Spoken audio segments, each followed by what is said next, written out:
Muy buenos días, hermanos, hermanas. Seguimos transitando el tiempo pascual, estamos en el tercer domingo. Hoy la iglesia nos ofrece como evangelio otra aparición de Jesús a sus discípulos, en este caso el evangelio de Lucas en el capítulo 24. Y yo he querido ponerle a esta reflexión de hoy como título: Sin paz nada es posible. Sin paz nada es posible. En primer lugar, decirles, como una pequeña introducción, que las narraciones de Lucas, junto con las de Juan, son narraciones que están escritas en estos evangelios, que son los últimos en ser escritos. Entonces, las comunidades que los reciben son las comunidades más alejadas del momento histórico en el que ocurrió la muerte y resurrección de Jesús. Y entonces son las comunidades que de golpe presentaban más dudas, inquietudes, preguntas, y como que necesitaban más pruebas, ¿no? Y entonces no es extraño que Lucas y Juan ofrezcan esas pruebas, entre comillas, como muy realistas, hasta muy materialistas, ¿no?, de la resurrección de Jesús, con toda la intención de dejar claro que el que resucitó es el mismo que fue crucificado. Y también debemos decir que no resultó, y esto en los cuatro evangelios coinciden, no resultó nada fácil para los discípulos aceptar el hecho de la resurrección de Jesús. Los evangelistas no tienen ningún pudor en dejar de manifiesto esto, sus permanentes dudas. Mateo, hasta el final de su evangelio, cuando Jesús está por ascender a los cielos, constata que algunos dudaban todavía. Y esto es bueno para nosotros porque nos demuestra que la resurrección no es un invento de ellos, ni es una autosugestión, sino es fruto de un proceso de fe que tuvieron que hacer, como también tenemos que hacer nosotros finalmente. Y nos permite, digamos, que nosotros mismos, de alguna manera, cuando tenemos nuestras dudas, cuando nos hacemos nuestras preguntas, estén legitimadas, ¿no?, por las dudas de ellos, de alguna manera. Y en realidad están legitimadas porque todo aquel que quiere crecer en la fe, que ha madurado en la fe, que ha hecho un camino de fe, empezando por Abraham, digamos, ha tenido sus momentos de oscuridad, de duda, de hacerse preguntas, de preguntarse de verdad: ¿será cierto esto? ¿Será verdad? ¿Valdrá la pena? ¿No es cierto? Muchos de los grandes santos que nos han marcado un camino han hablado de estas noches oscuras. La fe, en serio, la fe adulta necesita hacerse preguntas, necesita pasar por estas pruebas, por estas crisis a veces. Bien, lo primero que hace Jesús cuando se aparece a su comunidad, igual que el domingo pasado, es desearles la paz. La paz esté con ustedes. Jesús se presenta, recordemos, en un grupo que está encerrado por miedo, un grupo que está desilusionado, abatido, frustrado, desarticulado, dividido incluso por las culpas, reproches, autorreproches en relación con lo que hicieron o no hicieron, ¿no es cierto?, con el Maestro. Un grupo sin ilusiones, un grupo sin proyectos, un grupo que ha perdido, cuando pierde a Jesús, su razón de ser, ¿no? Lo único que los unía, ese grupo tan diverso, era Jesús, y Jesús no estaba. Bien, digamos que la situación existencial de esos discípulos de Jesús, en algún sentido, puede ser parecida a la nuestra a raíz de la pandemia que estamos atravesando.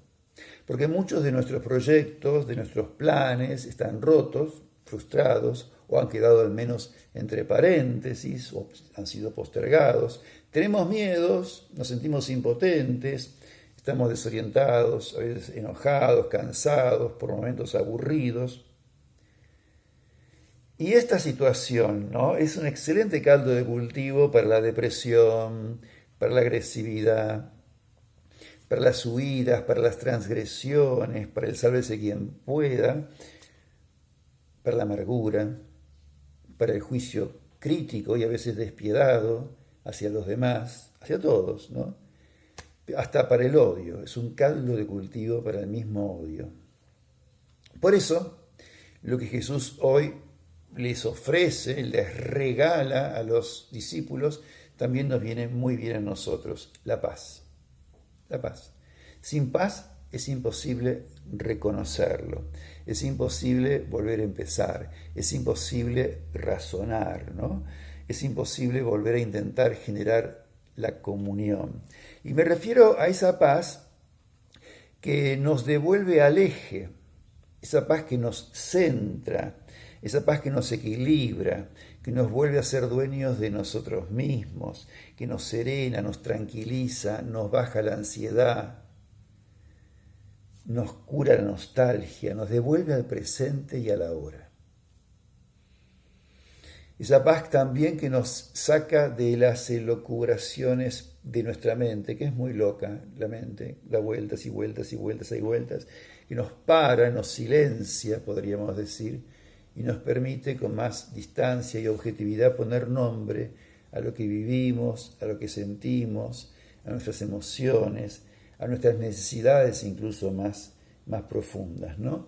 Obviamente esto no es algo mágico, que Jesús lo hace así de golpe, sino que es un camino que hay que recorrer y que Jesús acompaña, acompaña y nos acompaña en ese camino para lograr esa paz.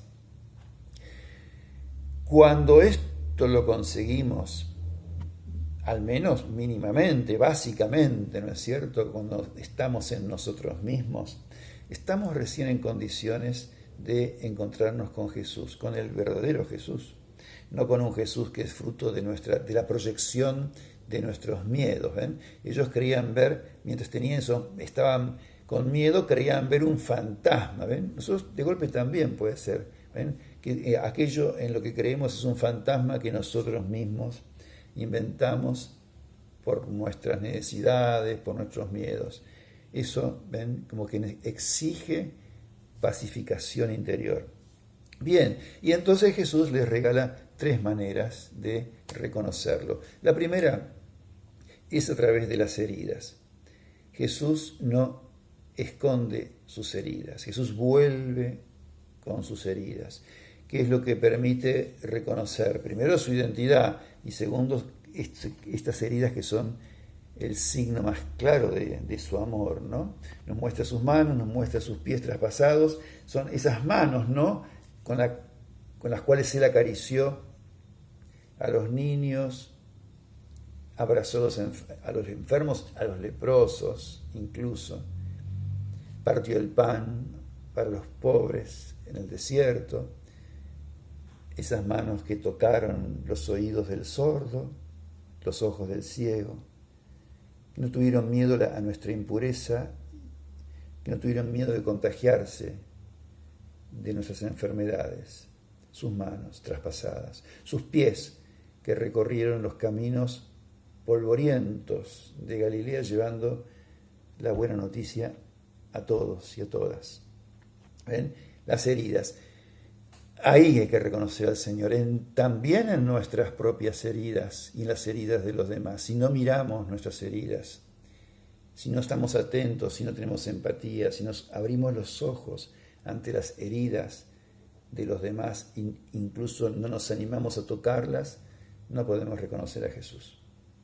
Las heridas. En segundo lugar, la comida compartida, porque Jesús, como la prueba, digámoslo así, de esta manera, de que está realmente presente con ellos, es que come con ellos. En varias apariciones, ¿no? Los discípulos de Maús lo reconocen al partir el pan, ellos le ofrecen un pescado. En la aparición a orillas del lago, Jesús mismo les prepara una comida, un asadito, un desayuno, ¿no? La mesa compartida, esa mesa que Jesús tantas veces compartió con sus amigos y con sus enemigos, con los fariseos, que compartió también con los pecadores, con Zaqueo, con Mateo, que compartió en el campo partiendo el pan a las muchedumbres, ¿no? La mesa compartida, la mesa abierta, la mesa inclusiva, el pan nuestro de cada día para todos, la pasión de Jesús para que no haya hambre en el mundo y para abrir y compartir la mesa, que es compartir la vida, compartir el corazón con los demás. Comer juntos, ¿no?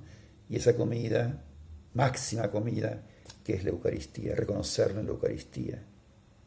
La comida, anticipo del banquete del reino. Y por último las Escrituras, porque las Escrituras finalmente Jesús les abre la inteligencia para que entiendan las Escrituras. Van a entender las Escrituras justamente cuando están en paz y reciben el Espíritu. Las Escrituras sin que Jesús nos abra la cabeza y sin el Espíritu Santo son letra muerta. ¿Ven? O le podemos hacer decir cualquier cosa a las Escrituras. Solo Jesús nos habla en las Escrituras cuando Él nos regala la paz primero y las leemos desde Jesús, desde el Espíritu, porque el Espíritu es la clave que nos permite entender la música de Dios que hay en las Escrituras. Bien, como les decía, lo primero es la paz y después reconocerlo a Jesús en las heridas nuestras y en las heridas de los demás, en la mesa compartida y en las Escrituras. Hermanos y hermanas, que tengan ustedes un hermoso tiempo pascual y que tengan mucha paz.